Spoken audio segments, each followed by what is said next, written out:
Hey all, video lecture number 9 here from Maylone. I hope you're all doing well with this craziness. Light at the end of the tunnel, at least for EDPS, concerning the coronavirus. That's above my pay grade to talk about. But here we are. For this lecture, you'll need to bring up that email that I sent you earlier that has a whole bunch of attachments. And one by one, we're going to go through some of those attachments now, and I'll pause and let you know um, as we look at each one, which one we need to bring up. So right now, if you would bring up the one, I believe it's called Real Life Problem Solving. So let's pause a second. You can find that one.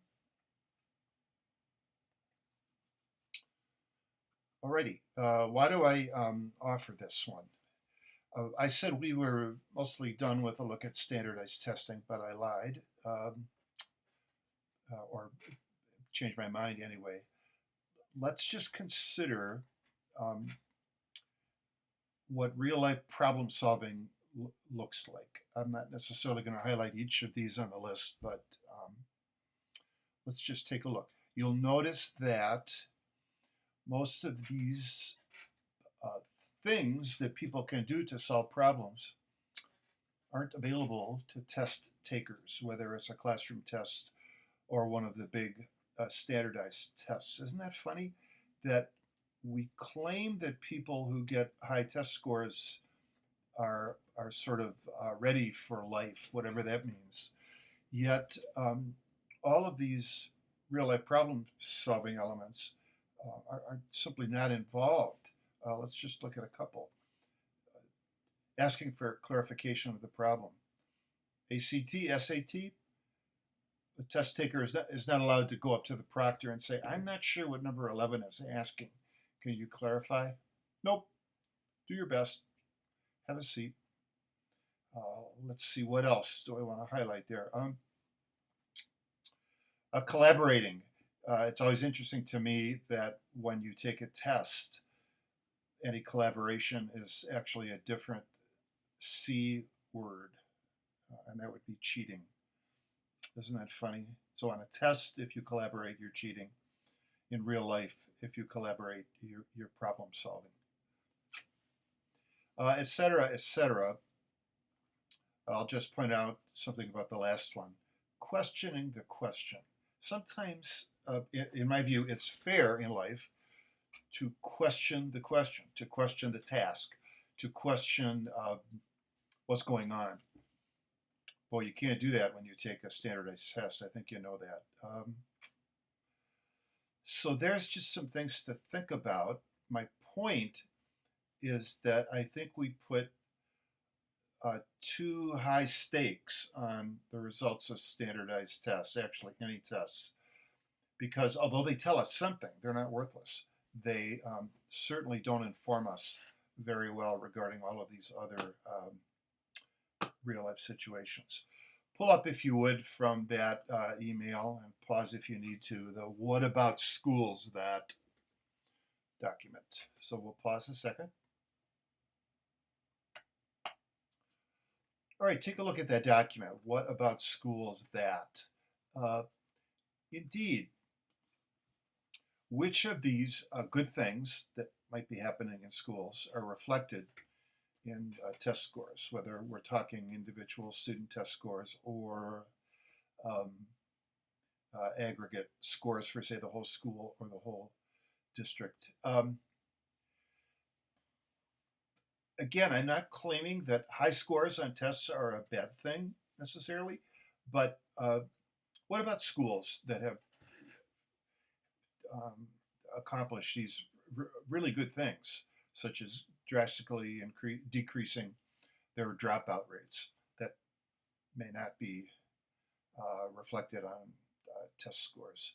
Where on test scores are counseling services measured? I don't think they are at all. And sometimes, as we know, school counseling services change lives and save lives. And when I say counseling services, I'm not necessarily referring only to counselors, bless them all, but also to other adults in the school who impact kids positively. Teachers, of course, but administrators, for sure, even staffers, custodians, lunch ladies, even, sure. How about the fact that schools, teachers, in most cases, tend to develop good character in students? That's not reflected on test scores. And I'll jump to the bottom one.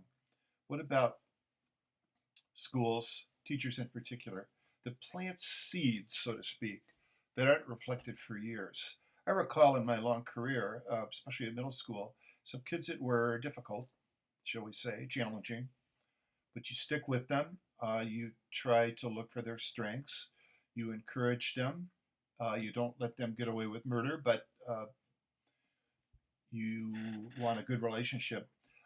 In my long career, I've had a number of students come back to me years later, pretty polished, shall we say, cleaned up, if you know what I mean. And it was just a joy to see that they had finally turned around, call it what you will.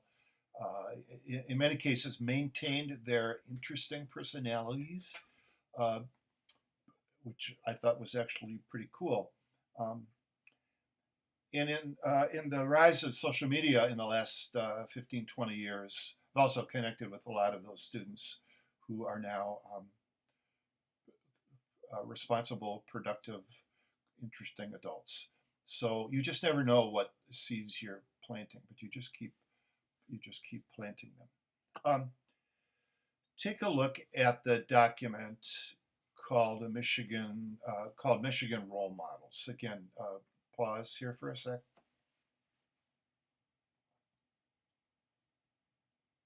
All right, I shared that document, Michigan's Adult Roles, which comes from the Michigan Department of Education, because according to the MDE, those are the characteristics that school districts, schools, teachers would like to see in high school graduates, 12th grade graduates.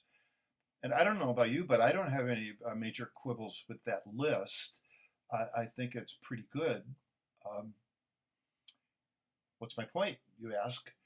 Well, for the most part, only one of them is checked on by way of testing in schools, and that would be literate individuals.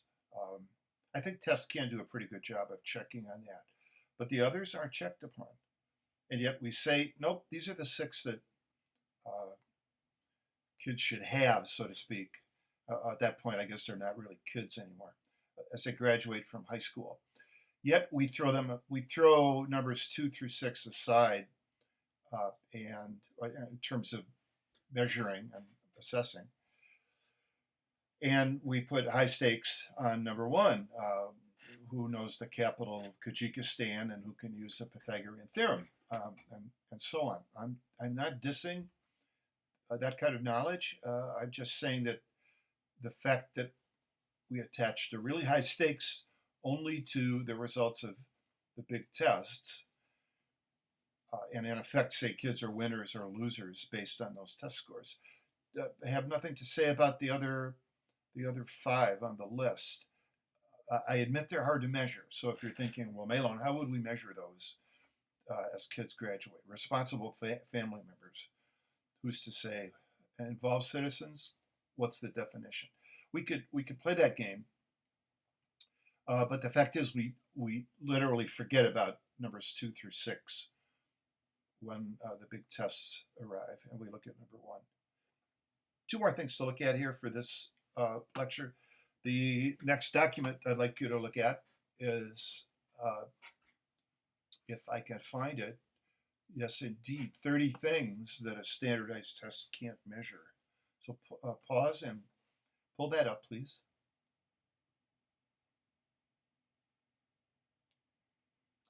Alrighty. As you might guess, that is not a Maylone exclusive. I am generally not creative enough to use different colors and different fonts for a document like that, but I still recognize that it's pretty cool. I don't know that you're going to find those things in a teacher's job description. You are responsible for encouraging empathy in students and intuition uh, and so on. But does anyone have issue with that list in terms of what it takes to be a good, whole, well-rounded, nice person? Uh, Again, we can quibble maybe a bit here and there on the list, especially with things like morals. We could argue about morals, and not everyone's morals are exactly the same. But I don't think anyone would say, nope, morals don't matter and morals don't count. So anyway, take a look at that list.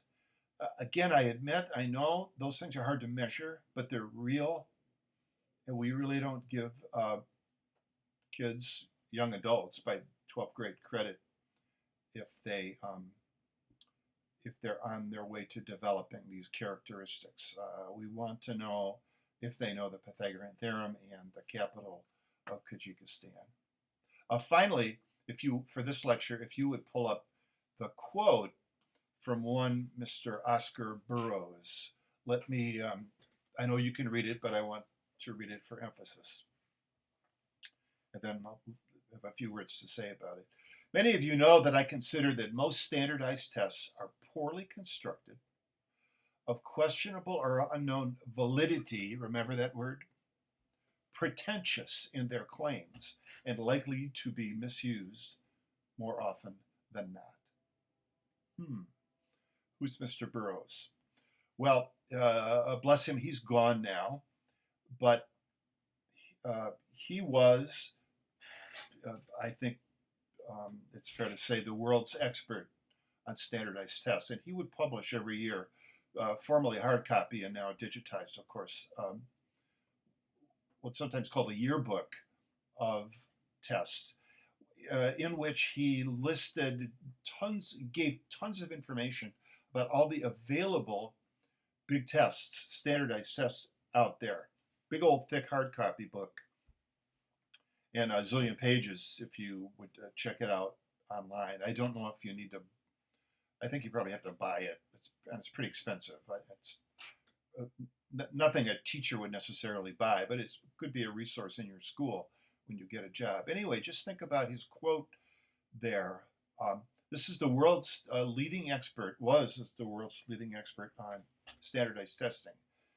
And look at his recommendation here for standardized tests.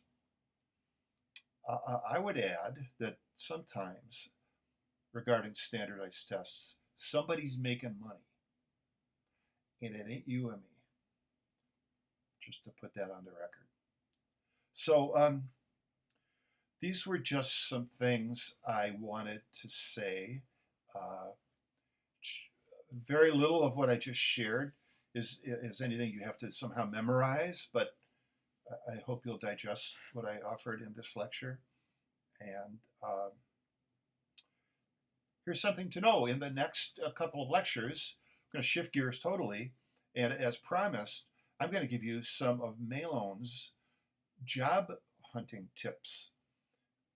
I'm going to offer stuff well beyond the obvious, like don't crack gum at your interview and don't wear torn jeans, etc., etc. And then another lecture will be on my one-page summary of what I think good teaching is all about, if you can imagine putting that in one page. All right. So I don't know when you'll be viewing this video, but caps are due end of day on Tuesday. What day is that? The 14th? Yeah, Tuesday the 14th, midnight. Remember, again, you can take the late option. You'll get the grade you deserve. It could be 100%, but your movement toward professionalism grade may suffer. I don't want to encourage anything lower than an A, but perfection is overrated sometimes, and especially with this crazy environment right now, craziness for all of us. If you feel you need to take that option, just take it. And it doesn't mean you're going to get a C or D in the class. You could still conceivably pull an A- if everything else is high. All your other scores are high. B+, whatever. So there we go. Thank you for your attention. Seeing no questions out there, we're going to cut this lecture number 9. Take care.